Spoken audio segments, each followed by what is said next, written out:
한국경제TV 생생한 실전 투자 정보 와우퀴. 월 5,000원 커피값으로 투자 정보가 내 손 안에 배달됩니다. 와우킥 N에서 만나요.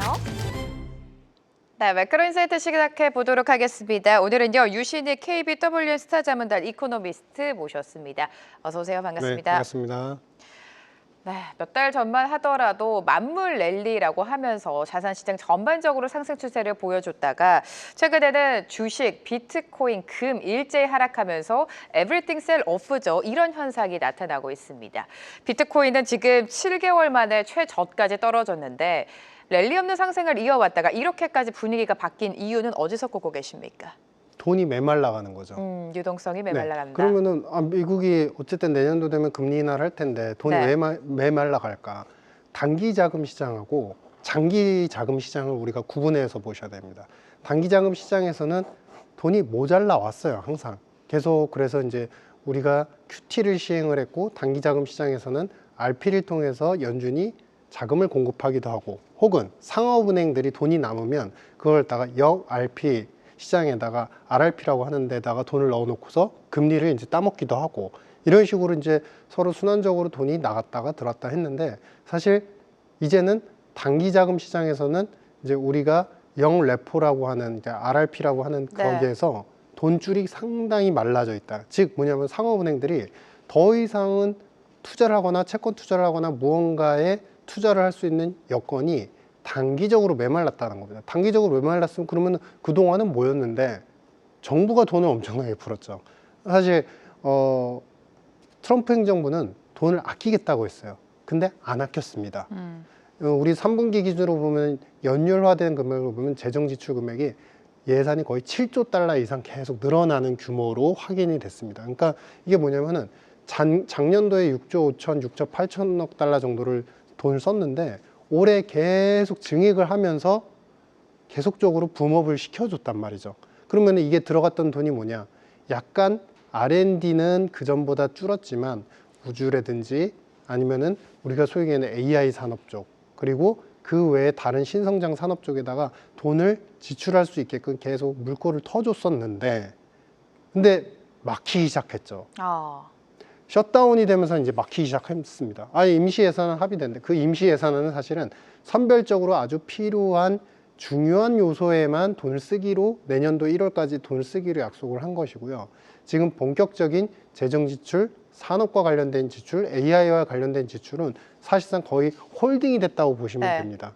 그러면 그렇기 때문에 지금은 좋은 것만 살아남는 우리가 전반적으로 그 물결 자체가 파도가 막 넘실넘실 되면서 물이 막 많이 넘쳐나고 있어요. 근데 이제 가뭄이 들어요. 가뭄이 들면 사실은 가뭄이 들어도 물이 이렇게 모여 있고 물이 집중되는 약간 우리 변곡점이라고 하죠. 이렇게 순환되는 물이 순환되는 그쪽에는 항상 물이 넘쳐나요. 근데 가장자리로 갈수록 모래 사장 쪽으로 갈수록 물이 먼저 메말리기 시작하죠. 그쵸. 바로 그러한 현상들이 모든 것들을 랠리로 만들었다가 지금은 좀 취약하거나 성장에 그리고 앞으로의 그로스 모멘텀들이 좀 약할 수 있는 자산, 기업에 대해서는 돈이 살짝 빠져나가고 있는 그런 그림으로 형성이 되고 있다.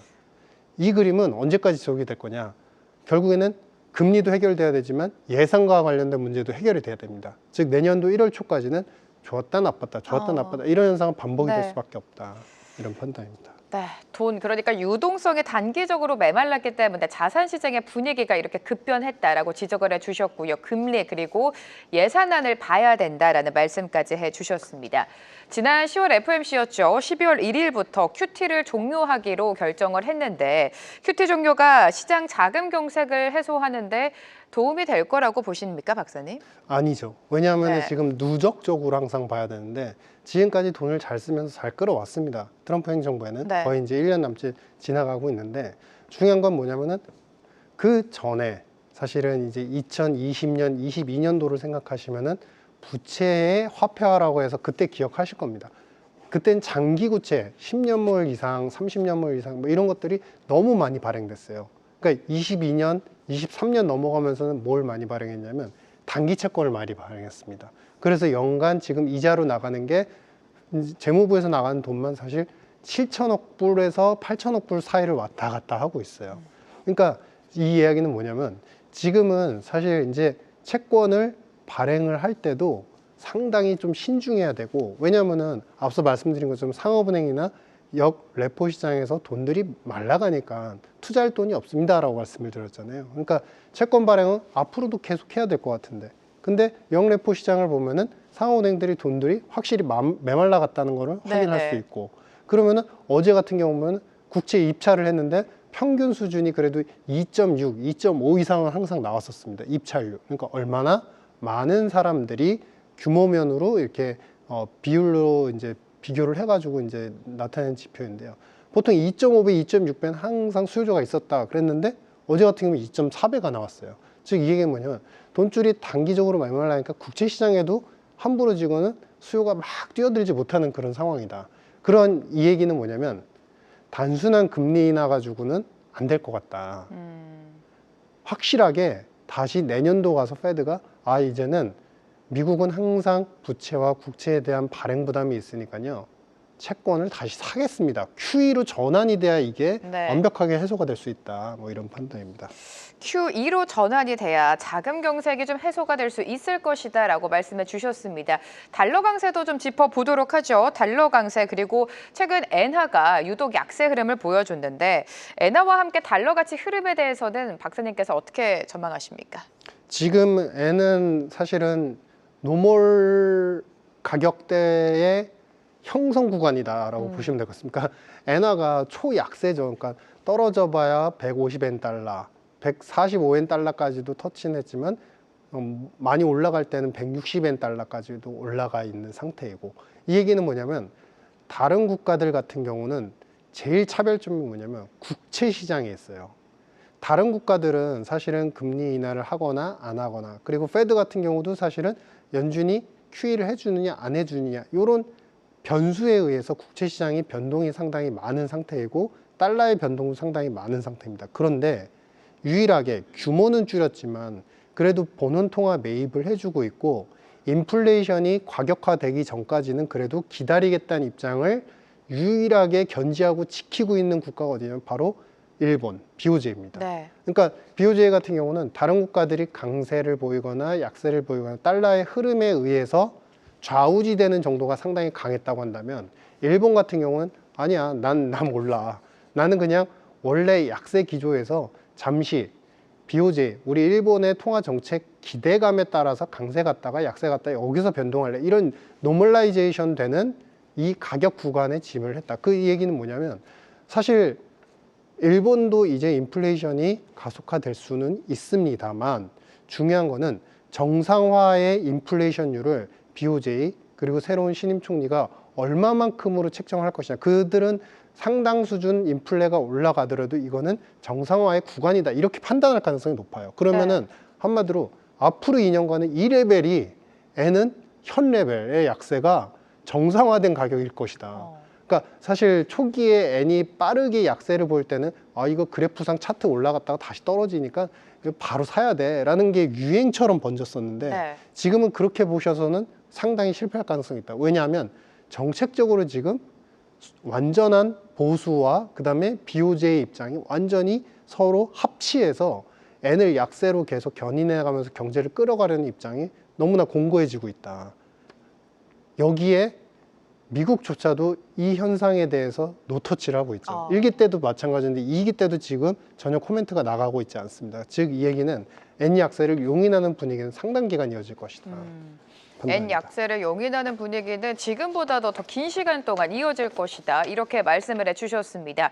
자, 12월 FOMC를 두고 의견이 계속해서 엇갈리고 있습니다. 인하보다는 이제 동결 가능성, 동결 전망에 조금 더 베팅을 하는 분위기인데 오늘 밤이죠. 9월에 고용 보고서가 발표가 됩니다. 사실상 12월 FOMC 이전에 볼 수 있는 마지막 고용 지표가 될 것 같은데 어떻게 예상하고 계십니까? 민간 고용이 최근에 ADP 민간 고용을 보면은 민간에서만 나온 숫자가 4만 정도밖에 안 나왔어요. 그러면은 사실 공무원 해고가 이번에 자연 해고뿐만 아니라 셧다운에 의한 인위적인 그것 때문에 실제로 지출을 못하니까 일시적으로 해고가 급증했던 거 다 고려를 하고, 그다음에 세 번째, 우리나라랑 지금 최근에 비슷한 현상 중에 하나가 뭐냐면 주택 착공 건수가 물가 인건비 이슈 때문에 건수 자체가 계속 급감을 하고 있어요. 그러니까 이 얘기는 뭐냐면 건설, 제조, 공무원, 공공 분야 이쪽의 고용은 상당 수준 많이 감소했을 가능성이 크고 민간 쪽의 고용은 소폭 증가에만 그칠 가능성이 크다. 즉 얘기는 뭐냐면 오히려 이번에는 우리 논판 페이럴이 마이너스가 나올 가능성이 네. 크다. 근데 관건은 그거죠. 이 마이너스가 나왔을 때 그러면 심각하네. 심각하니까 금리 인하를 지난달에 이어서 11월에 이어서 12월에도 해야 되겠습니다. 라는 컨센서스가 안 모여진다는 거예요. 왜 안 모여질까? 재밌는 현상이죠. 이거는 일시적으로 정부가 셧다운을 해서 나타난 일시적 현상이지 고용 자체가 악화 추세로 가는 게 아니니까 이번에는 오히려 인플레에 대한 부담 요소가 너무 많기 때문에 한 번은 쉬었다 가야 됩니다라는 게 지금 연준 많은 인사들의 정책 방향이에요. 이게 다 몰리고 있는 상태입니다. 그러니까 즉 이 얘기는 뭐냐면 지표가 나오더라도 행정부가 한 것은 책임을 지지 않겠다라는 그런 입장과 동일한 겁니다. 즉 이야기는 뭐냐면은 행정부가 셧다운했다가 셧다운이 해제가 되고 그 다음에 돈 풀리는 걸 봐서 내년도까지 기다렸다가 지표가 얼마나 회복됐는지 보고서 그리고서 금리 인하를 하겠다. 그러니까 당장의 지표는 나한테 중요하지 않다. 페드는 한 가지 지표를 보면서 이건 너가 그랬잖아. 이건 정부가 그런 거니까 내 책임이 아니야. 이렇게 약간은 넘어가는 인플레에 대해서 더 비중을 크게 두고 있는 그런 이제 약간 아이러니한 구간으로 진입을 했다. 이렇게 보겠습니다. 네, 오늘 밤에 발표될 9월의 고용 지표를 우리가 좀 면밀하게 정확하게 살펴볼 필요가 있을 것 같고요. 자, 고용에 대한 둔화는 이어지고 있지만 소비도 만만치가 않습니다. 소비 위축도 가속화되고 있는 상황이죠. 홈디포 실적이 부진을 했고요. 타겟 역시 하향, 그러니까 실적 가이던스를 하향 조정하면서 소비 위축에 대한 불안감이 커지고 있습니다. 소비 현황 지금 어떻게 보고 계십니까? 소비는 전형적으로 지금 저항을 하고 있다. 누구한테 저항을 하냐? 관세. 즉 트럼프한테 저항을 하고 있다. 왜냐면은 지금 3분기까지 나왔던 2분기, 3분기까지 나왔던 미국의 전체 가계 총소득 규모를 보면 명목 규모로 26조 달러, 작년도까지만 해도 25조 달러 내외에서 등락을 반복했는데 이제 26조 달러를 찍기 시작했습니다. 즉 사상 최고치예요. 물론 이제 인플레를 조정해서 인플레를 감안했을 때 실질소득의 증가율도 보긴 해야 되는데 사실 실질소득의 전체 실질소득의 증가율은 그래도 2, 3%씩은 계속 유지가 되고 있거든요. 즉 이 얘기는 뭐냐면 미국 가계는 여전히 부자입니다. 저축률도 낮습니다. 돈이 많습니다. 다만 예전에 돈이 너무 많아가지고 사실은 약간의 초과 저축이 있었는데 이건 뭐냐면 정상적인 저축 이상으로 좀 초과 저축을 했어요. 왜냐면 소비를 하고도 돈이 남으니까. 근데 그런 현상은 조금씩 꺼지고 있어요. 즉 이 얘기는 뭐냐면 지금 현재의 물가 상황에서 가계가 돈이 많다고 해도 돈을 쓰기에는 약간은 부담스러운 상황이 이어지고 거기에다 관세까지도 어떻게 협정이 되어서 관세율이 더 낮아질지 혹은 여기서 그냥 플랫하게 갈지 이게 미지수다 보니까 소비자들도 저항을 하고 있는 겁니다. 즉 관세에 대해서 나중에 더 싸질 여지가 있으니까 내구재, 특히 가전, 가구, 그 다음에 우리 신차 같은 거 이런 것들은 비싼 가격이니까 나중에 내년도 가지고 협의되는 거 보고서 좀 싸졌을 때 살래. 예전 트럼프 기간에도 보면 항상 협의를 하면 나중에 관세율이 싸지면서 물건값이 싸지는 경험을 했거든. 네. 그러면서 미루고 있는 상태가 장기화가 되다 보니까 이게 집단적으로 저쪽 옆집에 순인에서도 안 산대. 그러니까 동인에서도 굳이 나중에 싸질 수 있다는데 굳이 뭐하러 지금 사겠어? 하다 보니까 소비가 계속 군집적으로 위축되는 국면이 계속 장기화되는 것이다. 이거는 내년도 상반기까지도 이어질 수 있다. 뭐 이런 판단입니다. 네, 트럼프 관세 때문이라도 소비 위축은 좀 이어질 것이다라고 말씀을 해주셨습니다. 자, 지금 미국의 펀드 매니저들은 연준이 12월에 만약에 금리를 내리지 않으면 증시의 거품, 그러니까 증시 상승은 꺼질 것이다 이렇게 예상을 하고 있습니다. 그런가 하면 트럼프 대통령은 베센트 재무장관에게 금리 인하를 설득하지 못하면 당신도 해고가 될 것이다라고 파월 의장에 이어서 베센트 장관까지 좀 압박을 하고 있습니다. 자, 12월에 금리를 내린다 해도 연준의 금리 인하 속도가 시장 기대치에 맞지 않는다면 분명히 주식시장에는 타격을 받을 것 같은데 시장 영향을 좀 짚어주실까요? 이게 왜 이런 얘기가 나올까? 네. 왜 거품이 꺼진다고 나올까요? 그러니까 이게 뭐냐면 지금 미국도 엔비디아가 좋은 실적을 거뒀습니다. 매출도 이익도 그다음에 가이던스도 네. 다 예상치보다 좋고 좋은데 이게 어떤 시장이냐면 좋은 놈만 좋은 시장이에요. 가는 것만 가는데. 네. 왜냐하면은 1등인 사실 GPU를 갖고 있고 그다음에 우리 블랙웰을 갖고 있는 이 상품을 갖고 있는 엔비디아 입장에서는 참 기술력도 우수하고 대단한 기업이라고 생각은 합니다만 마케팅을 정말 잘하는 것 같아요. 모든 국가들을 다니면서 굉장히 이걸 팔아줄게, 이거를 공급해줄게, 공급해줄게는 팔아줄게거든요. 내 거 사가라는 얘기거든요. 근데 트럼프의 어떤 힘을 위시로 해가지고 우리나라에서도 와서 많은 세일즈를 하고 갔고, 그 다음에 다른 국가들을 위시로 해서 중동까지도 지금 범용적으로 다 영역을 넓히고 있단 말이에요. 그러면은 내부에 있는 우리 사실 이제 그 많은 이제 그 빅테크 기업들한테만 세일즈를 하는 게 아니라 범국가적으로 세일즈를 하고 있는 거고, 그거를 젠슨 황이 그렇게 표현을 했죠. 우리의 수요는 범국가적, 범기업적으로 다 퍼지고 있다. 근데 이게 뭐냐면 GPU가 비싸요, 사실. 우리나라 지금 26만 장 공급한다고 그랬는데 이게 사실 몇 조 단위가 돈이 들어갈 예정이거든요. 즉, 이 얘기는 뭐냐면 그런데 경쟁이 붙었습니다. 어떤 빅테크도 그렇고 미국의 어떤 소프트웨어 업체도 그렇고 이 GPU를 가지고서 데이터 센터 혹은 챗봇 혹은 피지컬 AI로 가는 새로운 이제 브레인을 갖다가 형성하지 않고 구축하지 않으면 질 것 같다는 위기감을 갖고 있어요. 그러니까 어떻게 하죠? 사죠. 사는데 돈이 자본 지출 가지고만은 모자라거나 아니면 자본을 많이 쓰면은 돈이 현금 유동성이 악화가 돼요. 그러니까 어떻게 하죠? 부채를 자꾸 찍어내는 겁니다. 부채를 계속 찍어내는 겁니다. 근데 이 부채는 한마디로 뭐의 게임이죠? 이자의 게임입니다. 근데 연준이 저렇게 물가가 녹록치 않은데 이러면서 버티고 있어요. 근데 단기 자금 시장은 메말라가고 있어요. 그러면 어떻게 돼요? 부채에 대한 이자율은 부담이 확 늘겠죠. 그리고 부채를 갖다가 조달하고 싶어도 조달이 안 되는 기업조차 나타날 수 있습니다. 즉 얘기는 뭐냐면 엔비디아 제품을 사기 위해서 굉장히 버거워진 수많은 기업들, AI 관련된 빅테크 기업들이 엔비디아는 좋지만 다른 기업들은 자금 조달이 굉장히 중요한 영역이 됐는데 자금 조달에 있어서 제일 민감한 금리가 안 떨어져 주고 있으니까 네. 거기다 국채 발행 시장도 잘 안 되니까 이러다가 거품이 한번 꺼질 수 있겠구나. 이런 이제 예측이 나오는 거고, 제 판단으로는 거품이 꺼진다기보단 이렇게 내년도까지 돈줄이 다시 이제 복원이 되고 돈이 넘쳐날 때까지 하루 좋고 또 하루는 나쁘고 일주일은 좋고 일주일은 나쁘고 그런 와중에서 엔비디아는 계속 횡보세를 이어갈 것이다. 왜냐하면은 한 가지 다른 지금 거품을 꺼진다라고 표현하기에는 제가 이제 조금 무리가 있다라고 판단하는 게 네. 모든 국가 기업들이 이 AI 엔비디아 칩을 안 쓰면은 마치 그 기업, 그 국가가 망할 것 같은 촉박감을 너무 많이 갖고 있어요.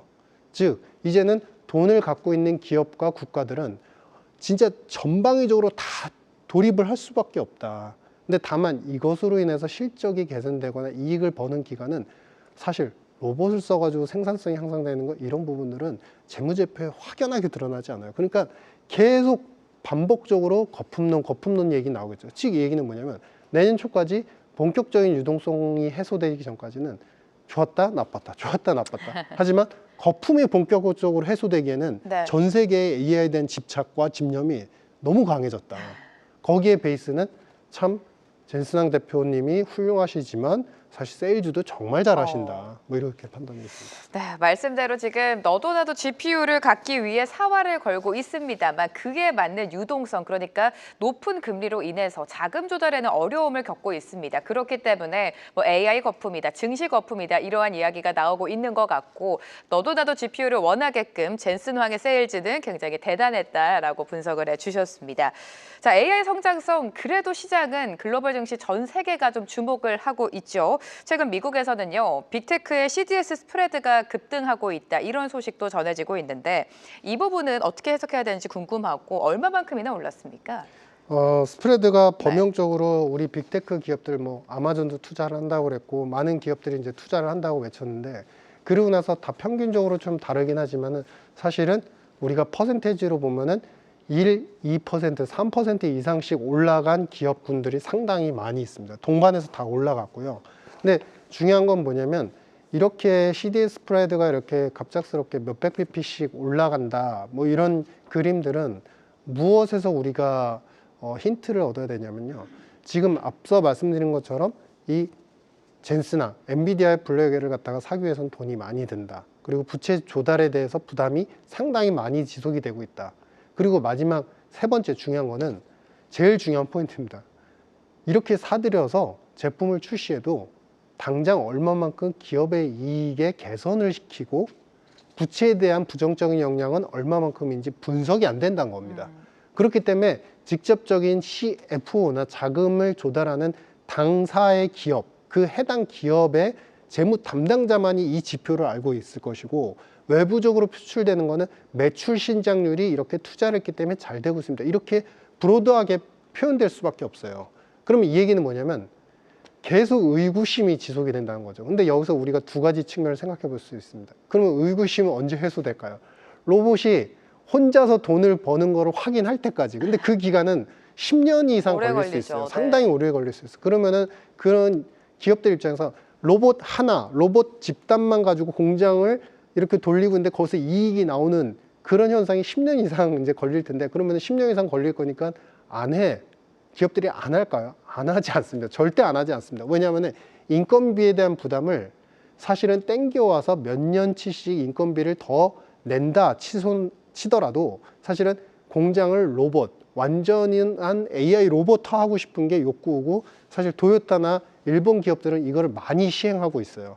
즉, 이 얘기는 뭐냐면 보이지 않는 속에서의 의구심과 버블로는 앞으로도 내년이 지나도 또 반복이 될 수 있다. 그러면 그럴 때마다 부채 조달에 부담이 많았던 기업들은 CDS 스프레드가 올라간다든지 아니면 주가가 조정. 요즘 주가가 조정을 받으면서 CDS 스프레드가 같이 조정을 받고 있거든요. 네. 그런 현상들은 반복적으로 나타날 수 있다. 뭐 이런 판단입니다. 자, 그렇다면 자산 시장으로 돌아와서 최근 미증시 계속해서 하락 압력을 받았었고 간밤에 엔비디아 때문에 상승을 했습니다만 하락세가 이어졌었고요. 금과 비트코인도 최근 들어 큰 폭의 조정이 나왔습니다. 금은 다시 오를 것이다라는 전망이 많지만 비트코인에 대해서도 의견이 엇갈리고 있고요. 비트코인, 금, 자산 시장 전략 좀 세워주실까요, 박사님? 돈줄이 이렇게 단기적으로 메말라갈 때는 나중에 돈이 다시 채워진다 하더라도 시장의 색깔은 달라질 수 있습니다. 그렇죠. 즉 좋았던 곳, 좋았던 섹터, 좋았던 자산만 계속 조정받고 계속 가는 게 아니고요. 그 다음에는 그러한 흐름들이 뒤바뀔 수 있는 역반영적인 효과들이 나타날 수 있다. 그러면은 지금 구간에서 어떻게 되냐? 이 자금 조달에 대한 이슈, 유동성에 대한 문제가 내년도 초가 넘어가야지 예산 문제와 금리 인하와 그다음에 QE까지도 완벽하게 해소가 돼야지 뭔가 해소될 수 있습니다. 이렇게 말씀을 드렸잖아요. 그러면 뭐냐면 지금은 어쩔 수 없이 선택과 집중을 할 수밖에 없어요. 그러니까 좋은 산업, 좋은 기업, 예를 들자면 엔비디아만 가는, 엔비디아만 어느 정도의 시장 수익률을 유지시켜주는 그런 시장이 될 것이고, 두 번째, 금 같은 경우는 수요 자체가 그리고 공급 자체의 부족 현상은 계속 반복이 되죠. 그리고 전 세계적으로 G2를 포함해서 다른 국가들까지 금에 대한 매입에 대한 의지들은 계속 강력하죠. 그러면은 큰 수익은 못 거두더라도 유동성이 어느 정도만 회복된다 그러면 금은 바로바로 반등 추세를 나타낼 수 있습니다. 즉 집중 자산이 되겠죠. 그 반면에 지금 비트코인은 사실은 비트코인뿐만 아니라 우리가 6개 정도의 전략 자산 비축, 전략 비축 자산으로 미국 재무부가 선정했던 그런 자산군들은 사실은 지금 이미 예전에 비트코인 자체의 가격 스프레드나 패턴을 봤을 때 이미 약세장으로 돌입한 것과 진배 없다. 그러니까 즉 이야기는 뭐냐면 여기서 암호화폐 시장 자체가 하락을 했으니까 저가로 투자를 해가지고 뭔가 상승 반전을 노린다. 이건 사실 좀 위험할 수 있습니다. 오히려 제일 강한 금과 같은 자산에 집중 전략을 갖고 나머지 포트폴리오에서도 대장인 기업, 대장인 섹터에 대해서만 계속 우리가 예의주시를 하고 나머지는 좀 현금화해 놓을 필요가 있다. 네. 시장이 한번 이렇게 변동을, 한번 이렇게 시장이 약간의 이슈라도 닫히기 시작하면요. 비슷한 이슈가 나올 때는 항상 공격을 받기 마련입니다. 그럼 내년도 초에 갔으면 어떻게 할까? 이렇게 현금과 나머지 1등 포트폴리오를 가져가시다가 내년도 가면은 금리 인하가 됐을 때 비단 AI만 좋을 거라고 생각하지 않습니다. 한참 M&A와 테크놀로지나 에로가 계속 이어나가고 있는 바이오 산업, 이쪽에서 또 큰 물이 들어올 수 있기 때문에 사실 우리가 섹터에 대한 로테이션까지 고려하면서 지금은 선택과 집중을 1등 자산과 1등 기업만 가져가는 게 오히려 합리적이다. 네. 이런 판단입니다. 자, 이렇게 시장의 색깔이 바뀌었을 때는 내 투자 전략도 바꿔야 된다라고 지적을 해주셨습니다. 현 시점에서 비트코인보다는 금액 그리고 1등 대장 섹터를 봐야 된다. 현금화 전략도 꼭 필요하다라는 말씀까지 해주셨습니다. 오늘 매크로인사이트 유신익 박사와 함께했습니다. 고맙습니다. 네, 감사합니다. 계속해서 다양한 경제 이슈를 알고 싶다면 구독과 좋아요, 알림 설정 부탁드립니다. AI 캐스터 권미정이었습니다.